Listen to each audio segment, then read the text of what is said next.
ፈተና በመጣብን ጊዜ እግዚአብሔር እንደሚወዳችሁ ተመልከቱ። እውነቴን እምነግራችሁ ጌታ ሆይ ለምንድን ነው እንዲሁ አክስቴም ሳምንት ዕለት ሞተች፣ እናቴ ደግሞ የዛሬ ወር፣ እንደገና ደግሞ የዛሬ 2 ወር ከሥራ ተባረርኩ፣ እንደገና ደግሞ ይሄ ቀደረብኝ፣ ደግሞ ይሄኛው ተቃጠለብኝ፣ እንደዚህ አለብኝ፣ ጠልታይ ነው ወይ እባክህን ወይም እባክሽን ልጄ ወደ ቤቴ ኑ ማለት ነበር።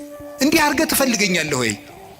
ራስቼ ስለኖርኩ እማስታውስበት መከራ ሰጠኸኝ ተብሎ ነው መመስገድ ያለበት። አንተን እንዳስታውስህ የመጥሪያ ደብዳቤ ላክልኝ ነው።